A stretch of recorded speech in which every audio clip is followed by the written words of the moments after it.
let's just face it. There are some days that are low days. There are no other ways to verbalize these days. They're just low days. So on this week's episode, we're going to talk about how I handle low days, and hopefully that'll be a help to you on yours. This is the Joshua Mentality.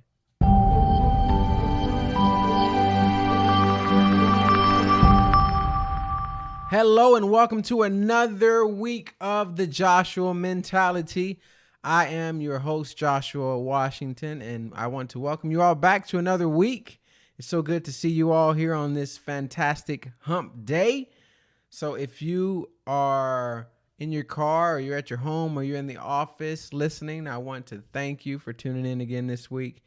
And I hope that you're having a great week thus far.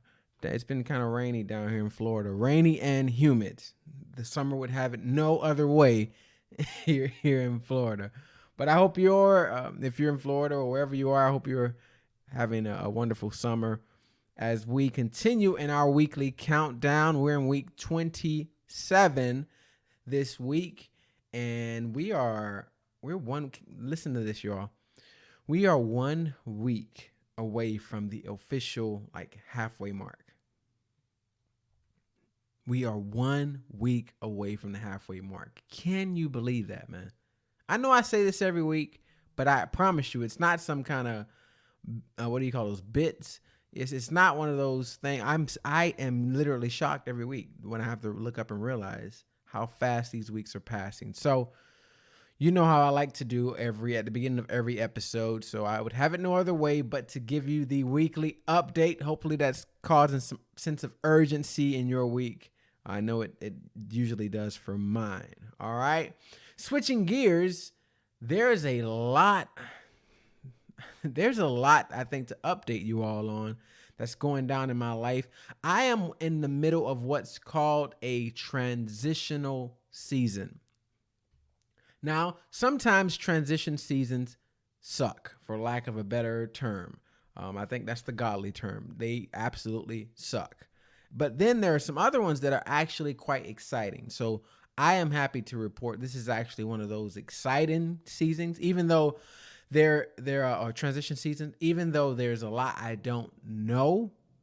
There's nothing more kind of affirming than to know that you're at least in the right season, right? You know, you're moving in the right direction. Even though you don't know what steps 5, 6, 7 look like, you at least know, hey, at least I'm going in the right direction. That for me it gives me a lot of peace, because I would hate to be, I'm already directionally challenged. If you've ever, well, you haven't driven in a car with me, so I shouldn't even say that. My wife can tell you it doesn't matter. I can try my best to remember how we got to a place, but inevitably, once we go inside of wherever business we're visiting and we come back out, I have no clue how to get back home. So pray for me, because when I get old, it's gonna be a problem. All right, I already accept that. Anyways, I don't even know how I get off on those tangents. My point was, this transition season is exciting, but nonetheless, there is still a lot to uncover, and I'm most excited because I think it's going to really involve those of you who I've had the privilege of serving with this podcast and who follow on social media. If you're not following on any of the social media platforms, I encourage you to do that. It's all under the Joshua Mentality. But if you follow me on IG, you've probably noticed there's been a little bit of a facelift. I'm working on some things to really add more value to content, to give you more value, because I think we're all getting ready to go into a season here that's going to be just plentiful. If you're ready, if you're vigilant, if you're aware of what's around you and the opportunities, you will see it'll feel like the doors just opened up and there's just harvest everywhere. So I'm not trying to preach at you, but I will say, if you're someone that believes in the power of prayer, I will take all of the prayers for wisdom and guidance, and for my family, and as I lead in the community more. This season is offering up an opportunity to do more of that as well. So all exciting things. One day, maybe when I get a little more solidified with some things, I'll share a little bit more. But for now, just want to let you know, in the middle of this kind of transition season, if you're in the middle of one as well, I want you to know you're not alone, and that how you frame these seasons, it really will determine how you experience these seasons. There's a lot to always in life be frustrated at or distracted by in a negative sense. But the way I look at life is going to give you enough things to cry about. Therefore, you should take every opportunity you have to laugh and to smile and to choose joy. So, man, that has nothing to do with my subject today. So I am I'm going to switch gears here and get into today's subject, which is actually something, as I mentioned before, I'm doing a little bit of a facelift on my IG specifically. And one of the topics that I recorded this past week, I think. Yeah, like last week, I did a short, just kind of IGTV talking about low days. And you all are actually the ones who are listening to this. You're getting kind of an exclusive because I'm not even sure this has been posted yet. But I did a short talk or insight on low days. And just to define what a low day is it's kind of another term for those days that you're not quite depressed, completely, but you feel a heaviness. Like there's a tangible heaviness that you feel. And that heaviness can be sparked by many of things. If you're like me and you're in the middle of a transition phase, all of the thoughts of as a husband, as far as, am I making the right decision? Am I putting enough time here? Should I be focused here? What are the risks? What are the rewards? What are all of these different things. If you're getting ready to open a business or something, you're thinking, do I have it? Am I sure about this? All these different things that just creates, it can kind of combine all together, and you'll wake up one morning and it can feel like just a cloud is over your head. And if you've been there before, shout back at me that I'm not going crazy, because that happens to me, and that happens to me. It's not something that happens as often because I have you know what? I thought about something that I haven't thought about before. This is actually one of it's in that equation and on that list of reasons why I don't really have a lot of those days. Because there's a power in serving. When you're serving other people, that automatically is a lift. And I don't even think I put that on my list today, but that just came to mind. That's actually one of the reasons why that doesn't happen a lot. Because I'm so focused on adding value to the lives of people who are listening and who follow, and who I feel, a responsibility to connect with and walk with. It really helps me it encourages me, it inspires me, especially when I get feedback from people who are saying that this is helpful. They feel like they have, a brother or a friend or big brother to walk with.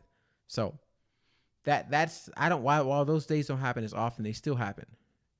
And I've been blessed enough to be able to kind of add a formula, I would say, or at least a little bit of awareness of how I can monitor those days to better sustain and to lift and come out of those days or those moments. And so I wanted to get into that today. So when we talk about low days, I think I have to give at least one disclaimer. I want to emphasize this. A low day should be something that is not an everyday thing. And I only say that because if you're experiencing that, I really want to encourage people in this conversation that it's okay to go get additional support and help. If it's an everyday thing, that may point to some underlying challenges that require someone who is an expert in that area. And trust me, I know how awkward therapy can be. It can. I decided, man, I'm going to do a session. The first time I sat in a session, it was the worst experience. I think I said this on a podcast before. It was the worst experience. It was everything if I could have, dreamed up all of the worst experiences, I think that one would have hit on at least, 90%. However, I still think it's something that's important. It's important to I look at it like finding a barber. Just because you get a bad haircut doesn't mean you never cut your hair again, right? So if you're having this experience every day, get help. Get help. There's no shame, no stigma, no judgment. We all got an area where we've needed help. Some of us have looked to God, and that has been enough to suffice. But some of us, the trauma runs so deep that we've had to get additional help. I'm on that list of people who have said, you know what, I think I need some additional help. So another thing that wasn't on my list today. Look at this is going to be a fun podcast episode. So I want to start off with that disclaimer. All of these, all of these kind of techniques and approaches that I use for my life, they are for someone who is experiencing these things kind of sporadically, maybe, here and there, but not every day. I wish I had a better way to kind of explain it. I feel like I'm not explaining the frequency the way I want to, but hopefully you get what I'm saying. I think we know when it's like severe. If you're in that severe category and you've had some very, very unfortunate experiences, hey, I'm with you, number one. So I understand. It's okay. Get some help. It's help out there. Make sure that help though is also rooted in your belief system. I'll add that in there as well. All right. So back to kind of the main point. When we talk about just some of those low days and how to deal with those, I first want to explain how I used to deal with those things. So previously in the past, when I would have low days, I'd like to apply what I call temporary lifts. You ever heard of a temporary lift? A temporary lift is something that will get your spirits up, kind of distract your mind from the lowness. And so when you think about just some temporary lifts, I want you to think about things like, sometimes I tell people on some of the lighter ends, I find myself just on social media, just watching pointless videos, or on like one of my favorite pastimes is arguing with people on sports apps, sports debates. Total waste of time, not something that's significant, but it's a guilty pleasure of mine. And oftentimes it becomes something that is a distractor for me on a low day. Now that's not terrible, but it's a temporary lift. We have to acknowledge it for what it is. It doesn't get to the root cause. Okay. Another thing that I've done in the past that I can see now that was a temporary lift, I would invest into just pointless activity. So anything from, I think I mentioned in the video on IG, chasing girls, trying to look for relationships that were not rooted in anything substance-wise. It was all just very superficial and a way to distract my mind and to focus on other things that didn't cause me to deal with the real lowness that was just kind of teetering and hovering over my life.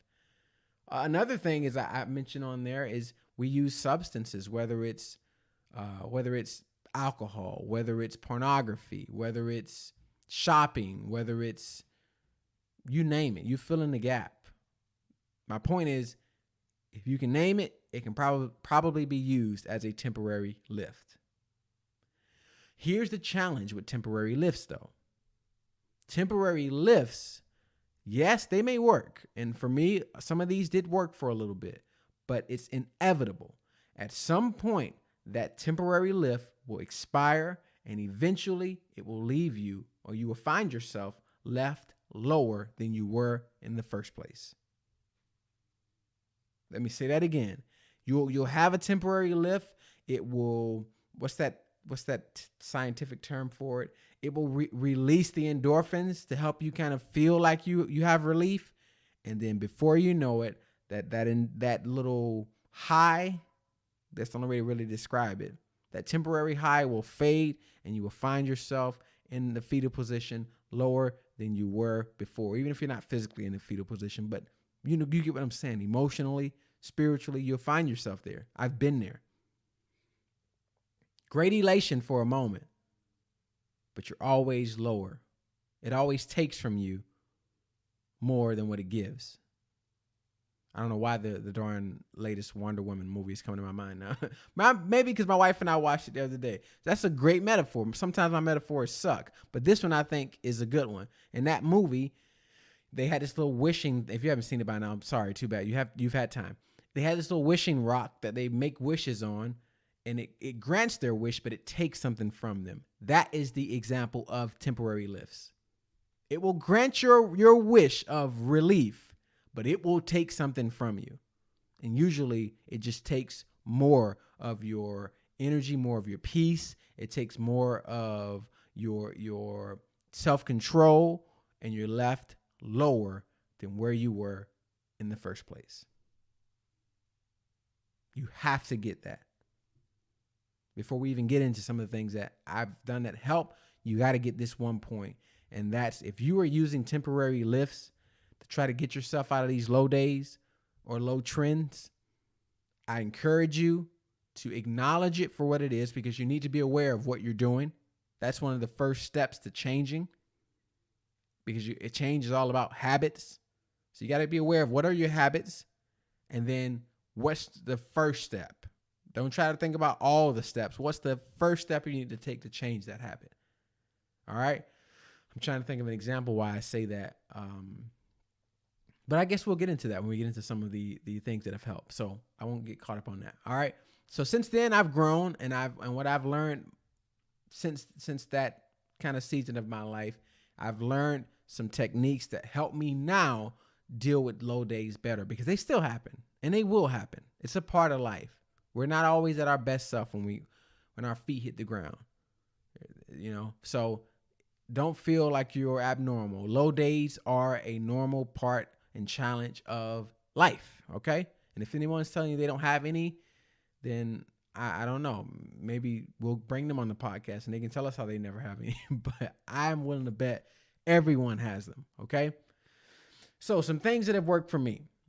Whenever I start to have those days, and they, especially when they start to be consecutive days, what I stop and do, and doesn't mean I stop, completely what I'm doing in the day, but what I start to really take note of is it's three things, three areas. And usually if these three areas are all off, I am struggling. And even if like two of the three are off, I can feel it. Sometimes you can get away with, only one being off, but it's still a good thing to know what are some of those, I guess, triggers is the only word I can think of. I try to stay away from that word because that's like a popular word right now. But here are the three things. So whenever I'm having those low moments, the first thing that is usually off in my life is my personal devotion time. If you're unfamiliar with what that is I like to, whether it's in the morning or sometime throughout the day, because I'm a man of faith, I found that when I spend time, whether it's listening to worship music or reading my Bible or in prayer, meditation before the Lord, saying, hey, God, here are my concerns, here are my cares, here are the worries, here's the doubts, here's the anger, here's the frustration, here's that person I want to slap today. Like when I'm making time to do that, it's like a breath of fresh air is breathed into my life. I'm serious. I can tell the difference when my personal devotion life is off.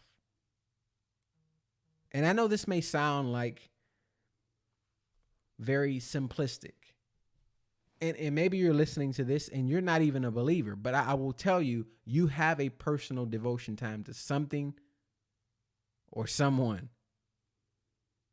And it's up to you to really gauge, how is that breathing life back into your life? And I'll just leave that there. But for me, my personal devotion time, when that's off, low days aren't too far behind. When that time is not consistent, and I'm not talking about just, 3 to 5 minutes before I close my eyes, no shade if that's where you're at. But I can tell you that's not enough to sustain. And you don't have to be there for hours. You may not even have to be there for an hour, but all of our gas tanks might fill up different from a time perspective, but you need to know what yours requires to really cast your cares in your personal devotion time, whatever that looks like. That's what's worked for me. So that's number one. Whenever that's off, I can tell you, man, low days are not far behind, and I can connect the dots. Like, man, this is one of those. What's going on? Why I feel so heavy? When's the last time I spent time with God? Boom. Eureka. Why did I just say eureka? I don't know, but I love that word anyways. But it helps. It helps. I found eureka means I found it. I found the culprit that is causing some of this challenge. All right, so that's number one. The second thing that I really assessed is a time assessment, and I think I've talked about this. I've exhausted, I think, this subject, but I'm going to get into it again. The second, I look at where have I been spending my time. Where have I been spending my time? It's no coincidence when I was younger.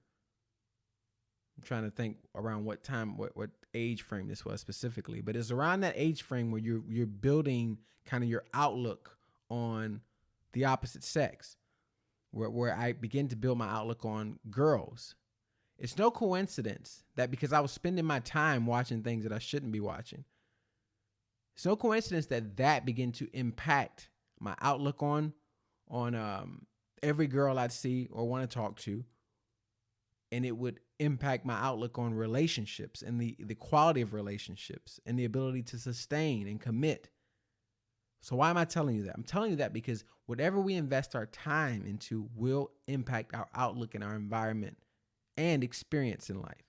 So I do a time assessment to say, what have I been spending my time with? What have I been looking at? What have I been listening to? Also, who have I been hanging around? Are they positive? Do they breathe life? Or do they suck up the life in the room? I'm telling you, if you're spending time in things that don't give life, low days aren't far behind. Because what we fill ourselves up with in our time is what it's like input equals output.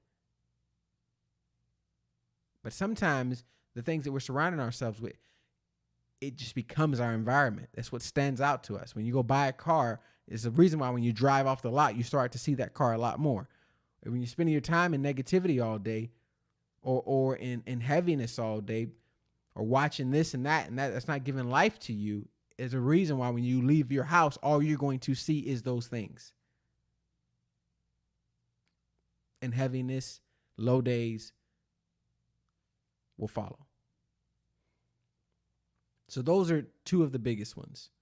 This third one, it's not as big of a deal, but I have noticed it, especially as I've gotten older, that it does impact me. And that's your diet and activity. When I look at my diet and activity and that gets really off, I think I've joked about this before with some of the dad bod stuff, but when I am just trash as far as eating, I'm eating just not healthy stuff. Oh, and on top of that, I'm not active. It feels like I'm a darn slug just slowly moving through the day. And I will mistaken just that lack of energy for a low day when it's not necessarily a low day. It's just I'm not putting the things in my body that I should. I have not even spelled the word fruit or vegetable in a few weeks. I haven't even seen the complexion of a bean or anything that's healthy that gives you energy. And so that's something. Those are three of the areas that I can always look at to say, you know what? One of these three areas are kind of off because I'm feeling a little bit. I'm having one of those days. And there are more things to check. But for me, those are like the top three that I've found in this season of my life are really indicators of where I'm at and how to get a lift. When I focus on those three areas, I feel like I'm walking lifted. I'm experiencing a lifted life, if that makes sense. And I want you to experience the same thing. So here's what I'll close with. I want you to think about when you have those low days, how do you assess how you got there? How do you assess what are some of the temporary lifts that you are currently investing your time into, or you're using to try to get a lift? Right? Make sure you bring those things to the light. What are your temporary lifts that you have to try to stay away from? And then if these three things that I shared, which was making sure that, the personal devotion, spending time with God, the time, as far as what you're looking at, what you're taking in, and who you're hanging around, and then the diet and activity, if those three things don't help you or don't give you a lift, what is working in your life? What does give you a lift? Take note of that, because those are the quote unquote weapons you can use, or the extra muscle and strength you can use to lift up your day, lift off the heaviness, and allow yourself to keep moving towards the purpose that your life was intended for. All right. That's all my time for this week. I love you all. And if you have not done so yet, don't forget to like, subscribe, shoot me a comment, man. I love reading those. I love reading the feedback. Because I love to serve this community. All right. So thank you all so much for tuning in this week. I'll see you next week. Same time, same place, reminding you that success is your destiny.